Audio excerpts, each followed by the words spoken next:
Dictation 100 शब्द प्रति minute start होगा 5 सेकंड बाद।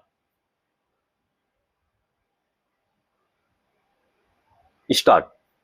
भारत और रूस के बीच संबंधों का सफर करीब 8 दशक पुराना रहा है और अब तक दोनों देशों ने हर मौके पर एक दूसरे के लिए सहयोग के दरवाजे खुले रखे हैं। इस लिहाज से देखें तो रूस के राष्ट्रपति व्लादिमीर पुतिन की भारत की 2 दिवसीय राजकीय यात्रा एक मजबूत बुनियाद पर खड़े भारत रूस के संबंधों को नया आयाम देने की नई कड़ी है। मगर पुतिन इस बार जिन परिस्थितियों में भारत आए और खुले मन से भारत की स्थिति को समझने हुए सहयोग को मजबूत करने के लिए साथ चलने पर सहमति जाहिर की, वह बेहद अहम है। यह छिपा नहीं है कि पिछले कुछ समय से अमेरिका की ओर से दंडात्मक शुल्क और प्रतिबंध लगाने की घोषणा से अंतरराष्ट्रीय स्तर पर एक जटिल स्थिति पैदा हुई है। ऐसे में इसके असर के दायरे में आने वाले देशों के सामने अब नए विकल्प खोजने की चुनौती है।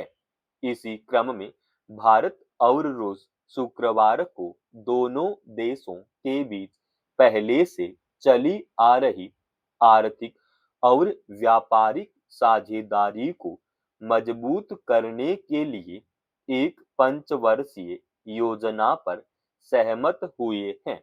हालांकि दोनों देशों के बीच परस्पर और दीर्घकालिक हितों पर आधारित संबंधों के अलावा एक पारंपरिक मित्रता का सहयोग भी हमेशा रहा है। मगर अब नए सिरे से भी भारत और रूस के बीच कई मसलों पर सहमति बनी है।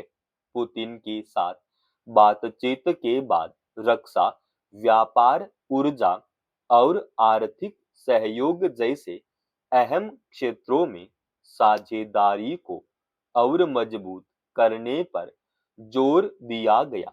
इसके अलावा आप्रवासन, स्वास्थ्य तथा चिकित्सा, शिक्षा, खाद्य सुरक्षा, खाद्य और समुद्री सहयोग से संबंधित कई अहम समझौते हुए हैं। यह उम्मीद भी जताई गई है कि वार्षिक द्विपक्षीय व्यापार को बढ़ाकर 100 अरब अमेरिकी डॉलर तक ले जाया जाएगा। दुनिया भर में जिस तरह नवनिर्माण के लिए लोगों की जरूरत बढ़ी है, उसके मद्देनजर भी 2 समझौते हुए हैं, जिसमें दोनों देशों में तनाव, मानव श्रम की आवाजाही एक नई शक्ति और अवसर का वाहक बनेगी। वहीं रूस तेजी से बढ़ती भारतीय अर्थव्यवस्था के लिए ईंधन की निर्बाध आपूर्ति जारी रखने के लिए तैयार है और वह मेक इन इंडिया में भी सहयोग करेगा। साथ ही ध्रुवीय जल में भारतीय नाविकों को प्रशिक्षित करने के लिए सहयोग साजो सामान के साथ साथ हिंद महासागर के मार्ग पर भी जिस तरह बात आगे बढ़ने की संभावना है, वह सहयोग के नए आयाम तैयार कर सकता है।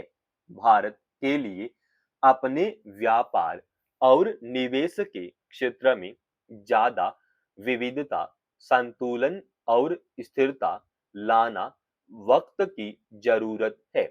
पिछले कुछ समय से अमेरिका की ओर से शुल्क नीति का सहारा लेकर जिस तरह के दबाव पैदा किए गए और शर्तें थोपने की कोशिश हुई, वह किसी देश की नीतियों को मनमाने तरीके से प्रभावित करने से कम नहीं था।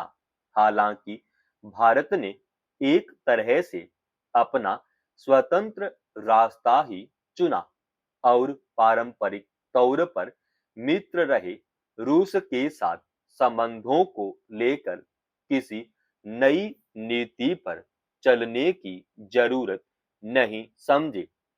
अब पुतिन की यात्रा और कई बिंदुओं पर हुए समझौतों के बाद भारत और रूस के संबंधों में नई गति आएगी। दोनों पक्षों ने सुरक्षा, अर्थव्यवस्था, व्यापार और संस्कृति के क्षेत्रों में सहयोग को प्राथमिकता देने का संकल्प लिया है।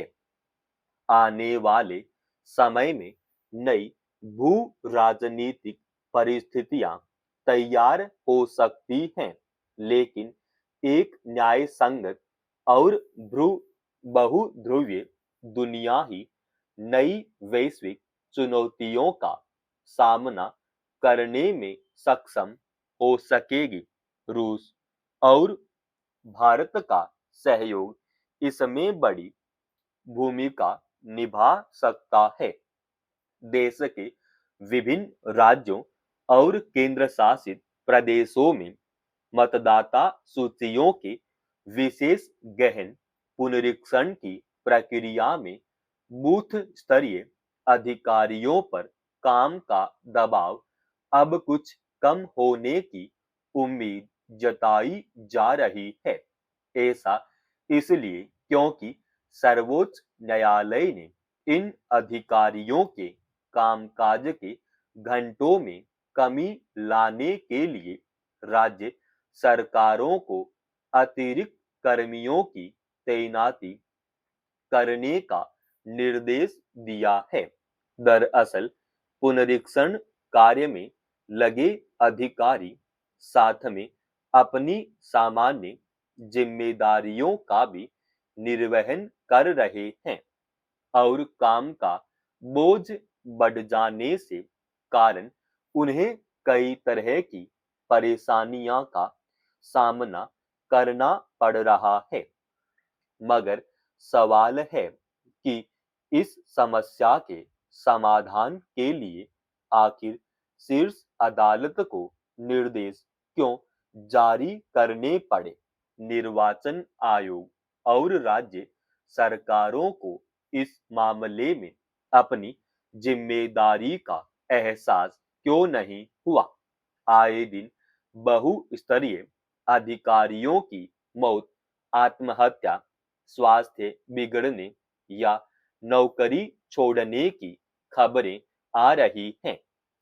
मगर न तो निर्वाचन आयोग और न ही राज्यों सरकारों ने गंभीरता दिखाते हुए कोई प्रभावी कदम उठाने की जरूरत समझी। विशेष गहन पुनरीक्षण प्रक्रिया को लेकर सबसे बड़ा सवाल यह उठ रहा है कि निर्वाचन आयोग जल्दबाजी में इस कार्य को क्यों पूरा करना चाहता है। क्या आयोग को इस बात का भान नहीं था कि इतने कम समय में इस कार्य को पूरी पारदर्शिता और सटीकता के साथ संपन्न कराने में व्यावहारिक रूप से परेशानियां खड़ी हो सकती हैं। पुनरीक्षण में लगे कर्मी और विपक्षी दल कई दिनों से समय सीमा बढ़ाने की मांग कर रहे हैं। इस पर निर्वाचन आयोग ने पहल तो की, लेकिन सिर्फ एक सप्ताह का ही समय बढ़ाया।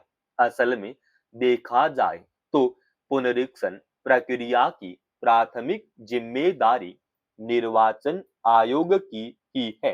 अगर इस कार्य में कर्मियों की कमी महसूस की जा रही है, तो आयोग खुद राज्यों को अतिरिक्त कर्मी तैनात करने को कह सकता था और शीर्ष अदालत को भी इस तरह का निर्देश जारी करने की जरूरत नहीं पड़ती। अब देखना यह है कि राज्य सरकारें किस स्तर पर अतिरिक्त कर्मियों की व्यवस्था कर पाती है, क्योंकि राज्यों के पास अपने सामान्य कामकाज को समय पर निपटाने की भी चुनौती है। समाप्त। दोस्तों, रोजाना ऐसे ही एडवांस डिक्टेशन के लिए चैनल को आप अभी सब्सक्राइब कीजिएगा और आज के इस डिक्टेशन का पीडीएफ फाइल हमने हमारे Telegram channel study with HP Swami पर डाल दिया है, जिसका लिंक इसी वीडियो के डिस्क्रिप्शन में डाल रखा है।